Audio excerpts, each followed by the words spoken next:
আসসালামু আলাইকুম। বাংলাদেশ বেতার সিলেট সংবাদ পড়ছি শিমুল আক্তার। সংকটকালে বাংলাদেশের পাশে থাকায় বন্ধু রাষ্ট্রগুলির প্রতি কৃতজ্ঞতা প্রকাশ করেছেন অন্তর্বর্তীকালীন সরকারের প্রধান উপদেষ্টা নোবেলজয়ী ড মোহাম্মদ ইউনূস।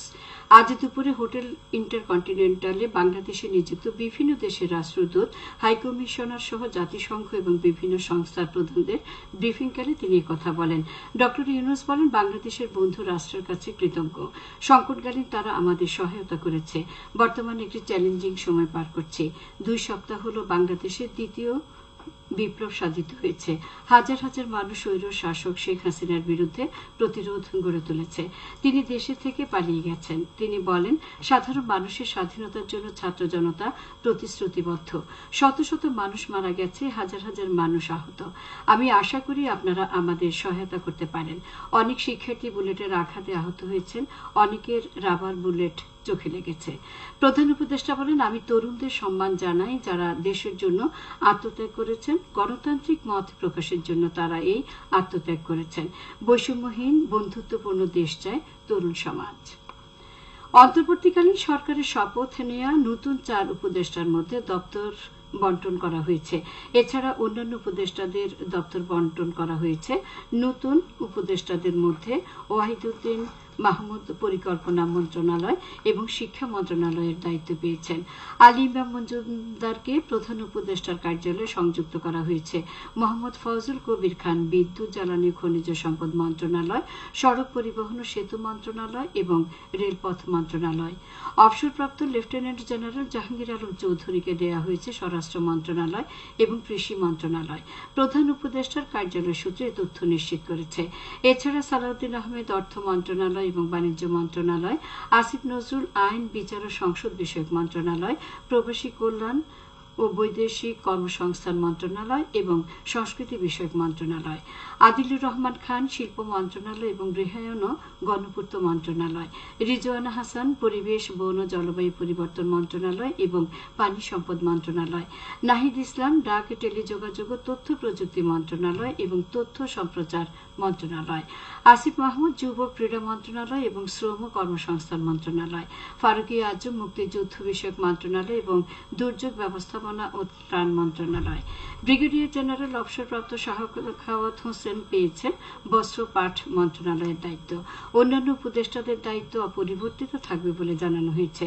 এর আগে 3 দফায় শপথ গ্রহণ করেন অন্তর্বর্তীকালীন সরকারের 17 উপদেষ্টা।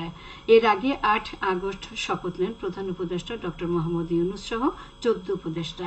ঢাকা দেশের বাহিরে থাকায় 3 উপদেষ্টা সেদিন শপথ নেননি। পরে 11 আগস্ট শপথ নেন উপদেষ্টা সুপ্রদীপ চাকমা ও বিধান রঞ্জন রায় পোদ্দার, আর 13 আগস্ট শপথ নেন আরেক উপদেষ্টা বীর মুক্তিযোদ্ধা ফারুকী আজম বীরপ্রতীক। সর্বশেষ গতকাল শপথ নিলেন উপদেষ্টা পরিষদের 4 জন সদস্য। কোটা সংস্কার আন্দোলন ঘিরে সহিংসতায় শিক্ষার্থীদের নিরাপত্তার কারণে দীর্ঘদিন বন্ধ থাকার পর আজ থেকে দেশের সব মাধ্যমিক স্কুল, কলেজ ও বেশিরভাগ বিশ্ববিদ্যালয় খুলেছে। সংশ্লিষ্টরা বলছেন, সহিংস পরিস্থিতির 1 মাস পর মাধ্যমিক শিক্ষা প্রতিষ্ঠানগুলো খুলেছে। প্রথম দিন পরিস্থিতি দেখে পরদিন থেকে শিক্ষার্থীরা উপস্থিতি বাড়বে। এদিকে শিক্ষার্থী শিক্ষকদের উপস্থিতিতে মুখরিত হয়ে উঠেছে মৌলভীবাজার জেলার সবকয়টি শিক্ষা প্রতিষ্ঠান। জেলার 190টি মাধ্যমিক, 23টি কলেজ, 1টি পলিটেকনিক ইনস্টিটিউট, 4টি টেকনিক্যাল স্কুল অ্যান্ড কলেজ এবং 171টি মাদ্রাসায় আজ থেকে পাঠদান শুরু হয়েছে। সুষ্ঠু শান্তিপূর্ণ পরিবেশে এসব শিক্ষা প্রতিষ্ঠানে ফিরতে পেরে শিক্ষার্থী, শিক্ষক ও অভিভাবকরা স্বস্তি প্রকাশ করেছেন। প্রতিষ্ঠানগুলোতে শিক্ষার্থীদের উপস্থিতিও ছিল সন্তোষজনক। মাঙ্কিপক্সের লক্ষণ দেখা গেলে সন্দেহভাজনদের দ্রুততম সময়ে স্বাস্থ্য অধিদপ্তরের হটলাইন 16263 ও 10655 নম্বরে যোগাযোগ করতে বলা হয়েছে। গতকাল স্বাস্থ্য অধিদপ্তর থেকে পাঠানো এক সংবাদ বিজ্ঞপ্তিতে এ তথ্য জানানো হয়েছে। এতে বলা হয়েছে, মাঙ্কিপক্স ভাইরাস দ্বারা সৃষ্ট এক সংক্রামক রোগ। মাঙ্কিপক্সের সাধারণ লক্ষণগুলোর মধ্যে রয়েছে জ্বর, মাথা ব্যথা, পেশি ব্যথা, পিঠে ব্যথা, দুর্বলতা, ফোলা লসিকা গ্রন্থি ও ত্বকের ফুসকুড়ি বা ক্ষত। লসিকা গ্রন্থি ফোলাভাব মাঙ্কিপক্সের একটি বৈশিষ্ট্যযুক্ত লক্ষণ।